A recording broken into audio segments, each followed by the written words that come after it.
आज हम पढ़ेंगे व्यष्टि और समष्टि अर्थशास्त्र में अंतर। इससे पूर्व अपन ने पढ़ा है व्यष्टि और अर्थशास्त्र और समष्टि अर्थशास्त्र अर्थ क्या होता है, इनका क्षेत्र क्या है, दोनों की कार्य प्रणाली क्या क्या है। तो एक बार वापस से बता देते हैं। व्यष्टि अर्थशास्त्र में सूक्ष्म आर्थिक इकाइयों का अध्ययन किया जाता है, जबकि समष्टि अर्थशास्त्र में जो है संपूर्ण अर्थव्यवस्था का अध्ययन किया जाता है। इसमें व्यक्तिगत आर्थिक इकाइयों का अध्ययन होता है। यह अंश या व्यक्तिगत व्याख्या पर आधारित है। समष्टि अर्थशास्त्र में का वृहत और एक समग्र के रूप में अध्ययन किया जाता है और ये कुल संबंधों की व्याख्या पर आधारित है। दूसरा, इसमें वस्तुओं और सेवाओं की कीमत निर्धारण और विभिन्न उपयोगों में आवंटन का अध्ययन होता है। यह कीमत विश्लेषण से संबंधित है। समष्टि, इसमें आर्थिक सिद्धांतों का लक्ष्य, राष्ट्रीय आय के स्तर और साधनों के समग्र उपयोग को निर्धारित करने का अध्ययन होता है। यह आय विश्लेषण से संबंधित है। तीसरा, इसका क्षेत्र सीमांत विश्लेषण पर आधारित नियमों तक सीमित है। इसका क्षेत्र राष्ट्रीय आय, पूर्ण रोजगार, राजस्व, मुद्रा बैंकिंग आदि संपूर्ण अर्थव्यवस्था में संबंधित समस्याओं के विश्लेषण से विस्तृत है। इसका महत्व आजकल कम है। समष्टि का महत्व दिन प्रतिदिन जो है बढ़ता जा रहा है। व्यष्टि अर्थशास्त्र में ये व्यक्तिगत कीमतों, व्यक्तिगत उपभोग, उत्पादन आदि की ओर संकेत किया जाता है, जबकि समष्टि में संपूर्ण अर्थव्यवस्था के सामान्य मूल्य, कुल उपभोग, कुल उत्पादन और राष्ट्रीय स्तर का संकेत मिलता है। यह व्यक्तिगत फर्मों, उद्योगों व उत्पादन इकाइयों में उतार चढ़ाव की व्याख्या करता है, जबकि समष्टि में अर्थव्यवस्था के उतार चढ़ाव, आर्थिक मंदी, अवसाद या आर्थिक तेजी की गतिविधियों का इसमें अध्ययन किया जाता है। यह व्यक्तिगत समस्याओं का समाधान व नीति प्रस्तुत करता है। यह राष्ट्रीय आय या संपूर्ण अर्थव्यवस्था की समस्या के समाधान एवं उचित नीति प्रस्तुत करता है। व्यष्टि अर्थशास्त्र को एक सरल विश्लेषण माना जाता है, जबकि समष्टि अर्थशास्त्र अत्यंत जटिल और दुविधापूर्ण विश्लेषण माना गया है।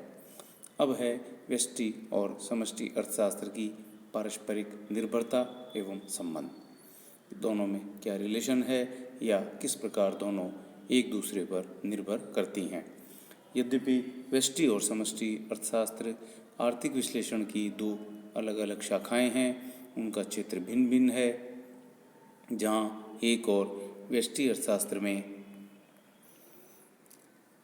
कीमतों का स्थान महत्वपूर्ण है, उसका उद्देश्य कीमत निर्धारण का विश्लेषण करना है तथा विशिष्ट साधनों का विशिष्ट उपयोगों में आवंटन करना है, तो दूसरी ओर समष्टि अर्थशास्त्र में आय की धारणा महत्वपूर्ण है और उसका उद्देश्य राष्ट्रीय आय के स्तर व साधनों के समग्र उपयोग को निर्धारित करना है। फिर भी ये दोनों एक दूसरे के प्रतियोगी न होकर परस्पर पूरक और सहयोगी हैं। दोनों में परस्पर घनिष्ठ संबंध है।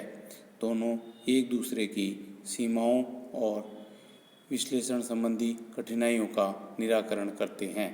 दोनों का विकास परस्पर निर्भर करता है।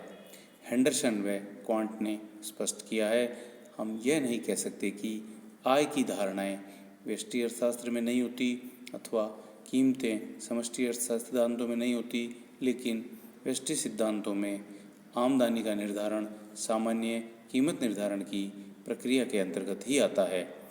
व्यक्ति उत्पादन के साधन बेचकर आय प्राप्त करते हैं और इन साधनों की कीमतें अन्य कीमतों की भांति ही निर्धारित होती है। दूसरी तरफ कीमतें समष्टि सिद्धांतों में महत्व रखती हैं, लेकिन समष्टि सिद्धांतों में व्यक्तिगत कीमतों की ओर ध्यान न देकर जो है समष्टि कीमतों पर ध्यान दिया जाता है। तो इस प्रकार ये कहा जा सकता है कि दोनों परस्पर निर्भर और जो है एक दूसरे से संबंधित हैं। अब है कुछ ऐसे उदाहरण जिसमें ये बताया जाएगा कि व्यष्टि अर्थशास्त्र की समष्टि अर्थशास्त्र पर क्या निर्भरता है। व्यक्तिगत फर्म या उद्योग को अपने उत्पत्ति के जो साधन हैं के लिए जो कीमतें चुकानी पड़ती है, उन कीमतों का निर्धारण साधनों की स्वयं की मांग पर निर्भर न होकर इन साधनों की समस्त अर्थव्यवस्था की कुल मांग से प्रभावित होती है। कोई व्यक्तिगत फर्म या उद्योग कितना माल बेच सकेगा, यह फर्म की स्वयं की कीमतों पर ही निर्भर नहीं बल्कि समाज में उपलब्ध कुल क्रय शक्ति पर भी निर्भर करता है। किसी एक वस्तु का मूल्य निर्धारण पूर्णतः उस विशिष्ट वस्तु की मांग और पूर्ति पर निर्भर न होकर अन्य वस्तुओं की कीमतों पर भी या मूल्य स्तर पर निर्भर करता है। एक व्यक्तिगत फर्म या उद्योग को अपनी उत्पादन की मात्रा निर्धारित करते समय समाज की कुल आय, कुल मांग, रोजगार आदि को ध्यान में रखना भी पड़ता है, जो कि समष्टि अर्थशास्त्र के विषय हैं। अब समष्टि अर्थशास्त्र की व्यष्टि अर्थशास्त्र पर निर्भरता। जिस प्रकार व्यष्टि विश्लेषण में समष्टि का सहारा लेना पड़ता है, ठीक उसी प्रकार समष्टि विश्लेषण में भी व्यष्टि विश्लेषण का सहारा लिया जाता है। समष्टि संपूर्ण अर्थव्यवस्था का ज्ञान उसके विभिन्न अंगों की जानकारी से होता है, जैसे राष्ट्रीय आय व्यक्तिगत आयों का ही योग है। कुल राष्ट्रीय उत्पादन व्यक्तिगत उत्पादन का सामूहिक योग है।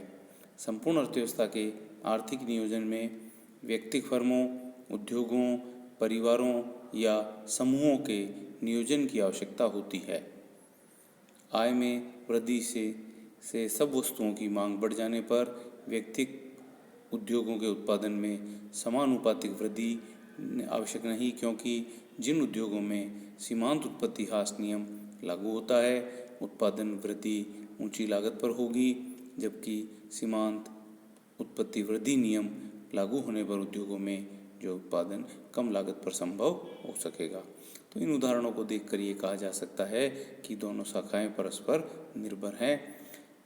आर्थिक समस्याओं के वैज्ञानिक विश्लेषण के लिए दोनों का जो है समग्र ज्ञान आवश्यक है। प्रोफेसर सैमुअलसन ने इसलिए कहा है, वास्तव में व्यष्टि और समष्टि अर्थशास्त्र में कोई विरोध नहीं है, दोनों अत्यंत आवश्यक हैं। आप यदि एक को समझते हैं और दूसरे से अनभिज्ञ रहते हैं तो आप केवल अर्धशिक्षित हैं। एक की उपेक्षा कर दूसरे का अनुसरण किया जाए तो व्याख्या व निष्कर्ष न केवल भ्रामक और गलत हो सकते हैं, बल्कि उनके आधार पर अनुचित और विनाशकारी नीति का जो निर्माण है वो भयावह होगा। यद्यपि दोनों शाखाएं एक दूसरे की पूरक हैं, दोनों के मूलभूत अंतर को भुलाया नहीं जा सकता।